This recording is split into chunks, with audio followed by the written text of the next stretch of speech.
O campo limpo é um tipo de vegetação predominantemente herbáceo, ou seja, plantas semelhantes a ervas, com raros arbustos e ausência completa de árvores. É encontrado com grande frequência nas encostas, chapadas, olhos d'água, circundando as veredas e na borda das matas de galeria.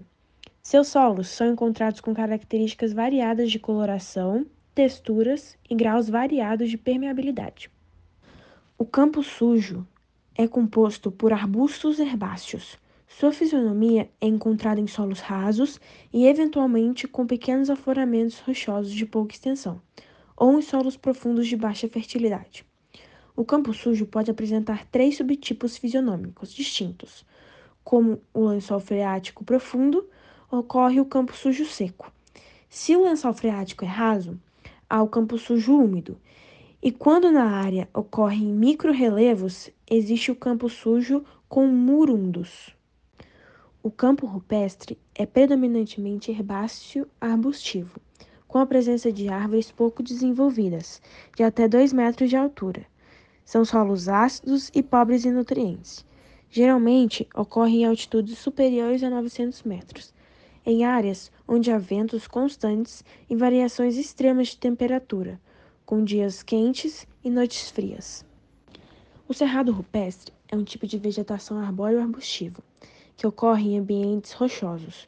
No cerrado rupestre, os indivíduos lenhosos concentram-se nas fendas entre as rochas, e a densidade arbórea é variável e depende do volume do solo. Há casos em que as árvores podem dominar a paisagem, enquanto em outros as plantas rasteiras podem predominar, embora as árvores continuem presentes. A vereda é um tipo de vegetação que ocorre principalmente nas florestas de galeria, caracterizada pelos solos hidromórficos. Pode apresentar buritis, uma palmeira, em meio a agrupamentos de espécies arbustivo e herbácea. É caracterizada por uma topografia amena e úmida, mantendo parte da umidade em estratos de solo superficial e garantindo a umidade mesmo em períodos de seca, tornando-se um refúgio da fauna e flora, assim como local de abastecimento hídrico para os animais. Recebe esse nome por ser caminho para a fauna. Palmeiral. Nessa fitofisionomia, podem ser encontrados até 4 subtipos de palmeiras. São 3 mais comuns: guerobal, babaçual e macabal, que são áreas, mas que têm esses nomes por conta das palmeiras que são localizadas lá.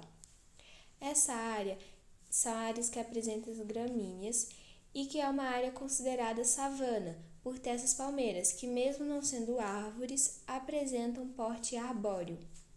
Parque de Cerrado. É uma formação savânica caracterizada pela presença de árvores agrupadas em pequenas elevações de terreno, algumas vezes imperceptíveis e outras muito destacadas.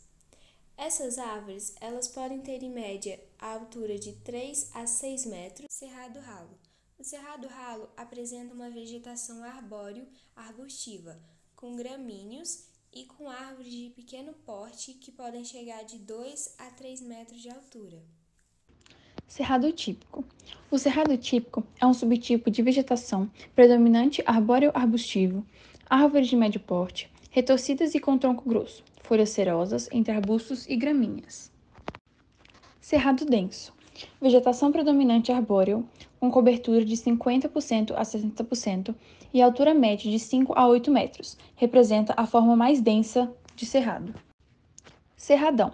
Evolução do cerrado, solo espesso, rico em nutriente e um grande aquífero onde as raízes alcançam.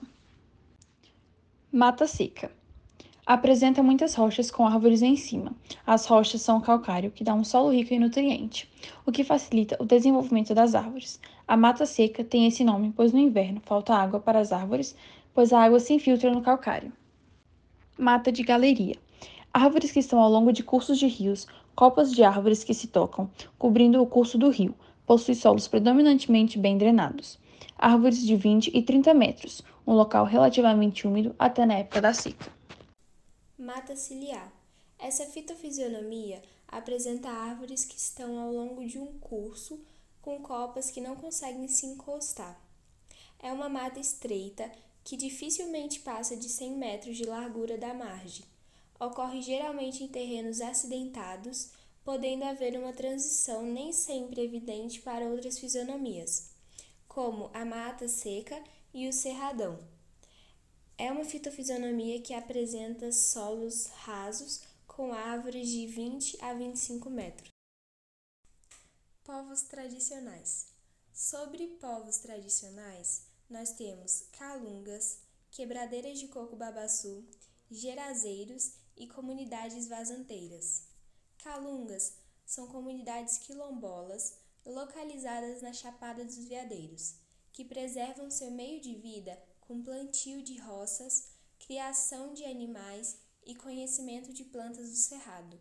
Quebradeiras de coco-babaçu são mulheres comuns das comunidades que assim se denominaram pelo labor da colheita e da quebra de coco. Comunidades vazanteiras são comunidades que vivem da pesca, do extrativismo e da criação de animais. São comunidades que lutam pela preservação do seu modo de vida e pela garantia de direitos por terra e de água, resistindo fortemente o avanço do agronegócio em suas regiões.